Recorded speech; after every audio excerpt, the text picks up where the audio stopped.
Hi guys, welcome to Beard's Eye View, and this is going to be my Skywalker Saga films ranked. Before we begin, don't forget to like and comment down below, subscribe and ring the bell to be notified whenever I do videos. I do them every single Wednesday, so make sure you keep a lookout for those. Yes, it's the Skywalker Saga, so it is the 9 films, so Solo, Rogue One, the Clone Wars film, and anything else that's involved will not be involved in this ranking. It's literally just the 9 Skywalker films, and I'm ranking them from basically worst to best. Although I enjoy all the films, obviously I love Star Wars, as I've said a million times.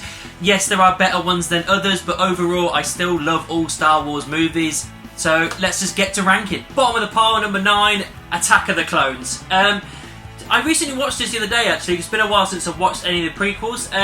It's still a good film, although, you know, there's some wooden acting from like Hayden Christensen and stuff. However, it's not all his fault. It's down to Lucas in the hot seat, obviously not working, cheesy dialogue, blue screen, his first time going into a big acting role. There's a lot of contributing factors. It's not all down to him. But the film had some good moments. Yoda with a lightsaber was a lot of fun. Seeing loads of Jedi with lightsabers having a battle, all good fun.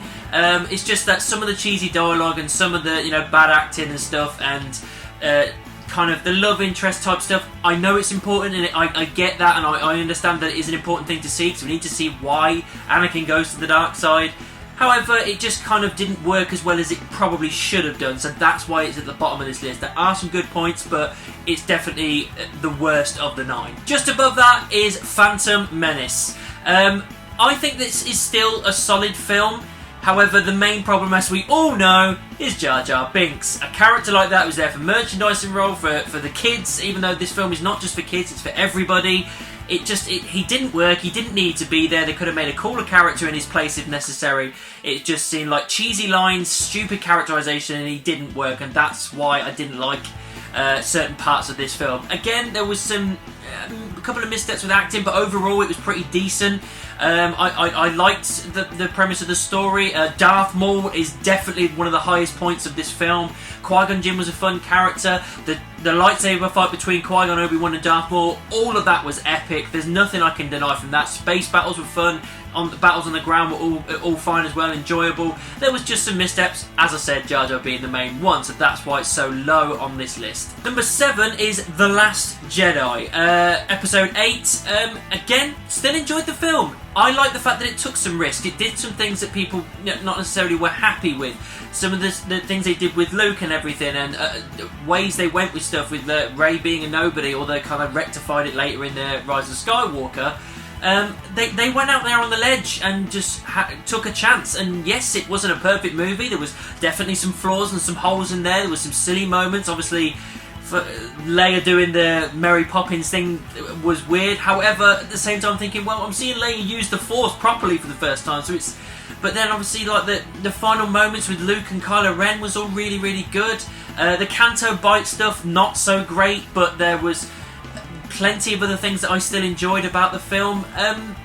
It is a mixed bag of a film, but again, still enjoyable. I like the fact that they took some risks. Above that is The Rise of Skywalker, Episode 9, the final installment. I really enjoyed this film. Again, it was the same thing with Last Jedi. There was definitely some problems, definitely some things that people didn't like. It is definitely a mixed bag of a film. And some of them warranted. The whole not finding out why the Emperor is back, we don't really get an answer to that. They're retconning a couple of things, making Rey a Palpatine instead of her being a nobody. I'm all fine with it, but I can understand people's annoyances with it. However, the story was a great way to finish things off. Space battles were awesome, characters were fun, lightsaber battles were great, the whole redemption arc with Kylo Ren was brilliant. You get cameos from Luke and Han, and the way they delivered stuff with Leia was absolutely perfect. And the ending, all with the Tatooine and everything, and calling herself a Skywalker, burying the lightsabers. All of that was great fun. I really enjoyed this film. It hit the right notes that I wanted it to do, even though I get it's not a perfect movie. But for an ending of a Skywalker saga, I can't really complain. It was enjoyable. Taking the 5th spot is A New Hope. Yes, one of the original trilogies. The thing that started it all, the thing that moved everything on as far as cinema is concerned. The first Star Wars film ever, and it is a great film. It's a classic film of the kid that becomes somebody and goes to save a princess, all the while being this massive space opera with cool characters, space battles, interesting storylines and arcs and stuff. All the Obi-Wan stuff is amazing. All the stuff they did with Luke was great. Han and Chewie, what a great team. Leia being this really strong, independent female character, especially during a time where strong independent female characters weren't really a big deal in cinema, so to see her doing what she's doing, all awesome. The final space battle in the Death Star, blowing up the Death Star, all of that absolutely incredible, and it ends with you wanting more, and it started this massive universe that we know and we love, and you can't deny that it is a great film because of that. It may not be the best Star Wars film, but as far as opening the gates for this kind of universe, it did everything it needed to do, and then some. Fourth spot is being taken by Revenge of the Sith. Again, a mixed bag of a film, but one of my absolute favourites. I know there's still some issues here and there, and Anakin's fall to the dark side was a little bit abrupt, but I feel like Haydenson's acting was a bit better in this one. However, it was just so fun to see him, finally fall to the dark side. Everything they did was a lot of fun. Again, more space battles, more characterizations that were really, really well done. The fall of the Jedi, the Execute Order 66, all of that really heartbreaking. Him becoming Vader while the kids are being born, and then she dies. That whole scene was absolutely incredible. I still go down as one of the best scenes in cinema history. Is the first time you hear Vader take his first breath. What a moment that is to finally see Vader arrive, and then with it ending with him looking at the completion of the building of the Death Star, and the last thing you see is Uncle Owen and Aunt Beru holding Luke with the sunset. All of that incredible. You can't deny that even though it wasn't a perfect movie, it tied off that prequel really well, and it pushed you into the original trilogy so well. It tied it off brilliantly, and that's why it goes down as one of my favourites. And also, on a side note, the lightsaber battle between Obi-Wan and Anakin, longest sword fight in cinema history, as far as I know. It's still standing. Absolutely incredible in every single way. It was choreographed perfectly. Hats off to them, because that made it even 10 times more awesome. Taking the third spot in my ranking is The Force Awakens. Lots of people were saying this is basically a retread of A New Hope, and I would have to agree with them. It pretty much hits the similar notes, bar a couple of other characters and moments, but overall it is essentially the same film. But I don't care. It doesn't matter. It was a return to form for Star Wars. It was the film that we just never thought we were ever going to get. Once the prequels were done, we thought, that's it, no more Star Wars. And the fact that we were getting more Star Wars, and J.J. Abrams delivered exactly what he needed to do with this film. He managed to get all the nostalgia that you wanted, the characters back that you wanted, new characters being introduced. The nostalgia feel was absolutely perfect. Going forward was with a new direction was really good as well. All the while pretty much giving you everything you ever wanted out of a Star Wars film that you never thought you were going to get. I mean, and even down to the emotional moments of Han's death. I mean, the first time watching that, I was hyperventilating, just going, oh my god, I can't believe they're going to do this.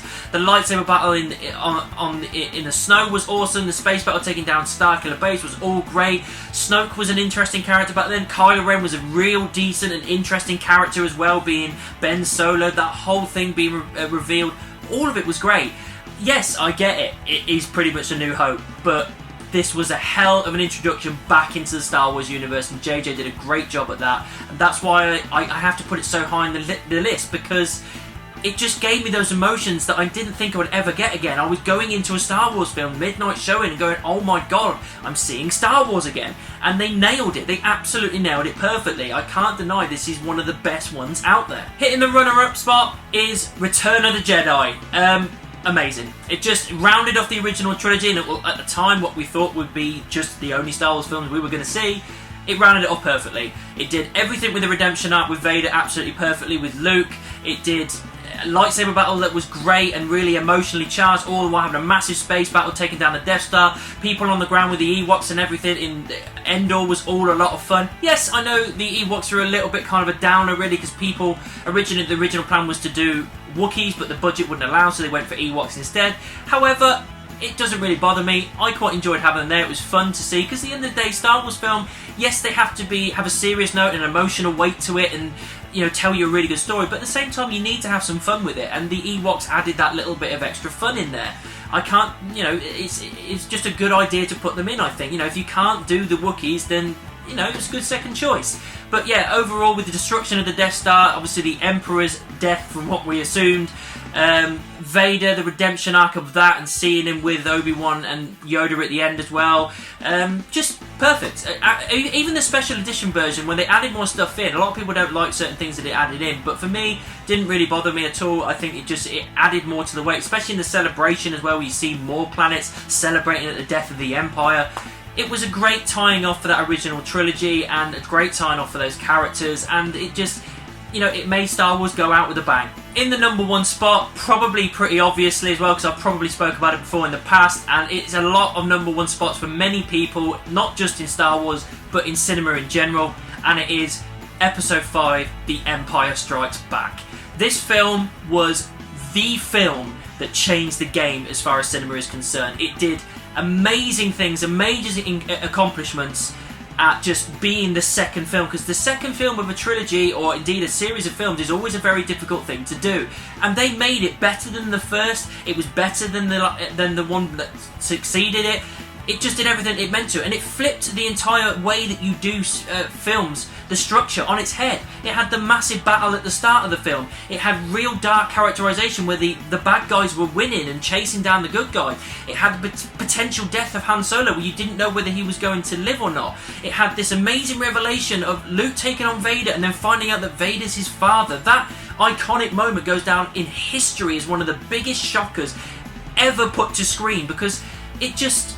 you never saw it coming. And then to have Luke lose, he lost an arm and he lost, and then at the end of the film is just such a massive cliffhanger with the Empire and Vader and everybody winning and taking control. Luke's lost an arm, Han we potentially lost, everybody's scattered around and don't know what's going on. It was just an amazing piece of cinema, even down to the silly things with Yoda as well. Like, you're thinking when you introduced Yoda, like, oh, this is a bit of a silly character, and then when suddenly he revealed to be Yoda, he takes on that serious role, you're like, oh, this is a guy that, you believe he was a Jedi Master.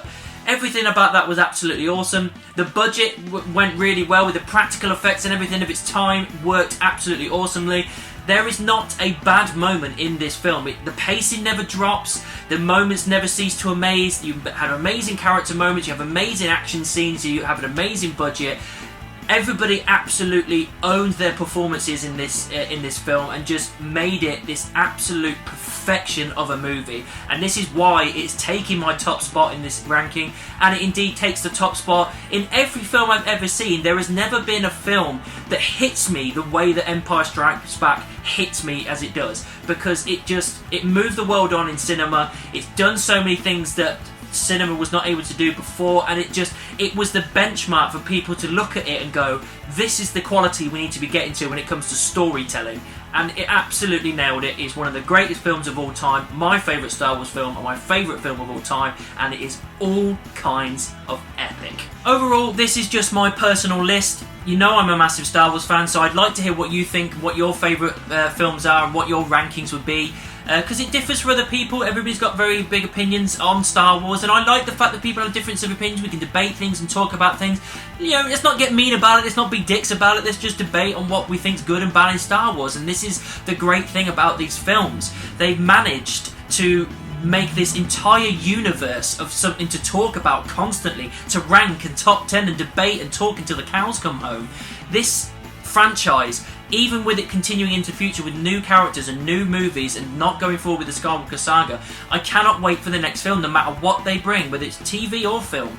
It excites me because it gives me that nostalgia, this little kid that just suddenly got encapsulated by these characters and this kind of film development and storytelling. And it just managed to completely encapsulate me, and nothing has done that since. Marvel get very, very close with some of the stuff that they've done, but they still haven't hit the exact note that Star Wars does to me, where I just feel like this giddy little kid that can just solidly just sit back, relax, and enjoy a film. I don't have to focus too much on something. I just have to sit there and go, this is Star Wars, and this is awesome. And I honestly think that it is the greatest film franchise of all time, and I don't think anything else is ever going to beat it. I absolutely adore this thing. It makes me who I am. It made me who I was, and it will continue to make me who I am. It's influenced generations before me. It's influenced my generation. It will influence the next generation. When I show my kids a long time ago in a galaxy far, far away, I'm going to be so giddy and excited to see what their take on it is and what they think when they look up there and see things happen. I literally can't wait, and it excites me so much to see more Star Wars, to show it to new people. I love explaining stuff to people, even when it annoys them.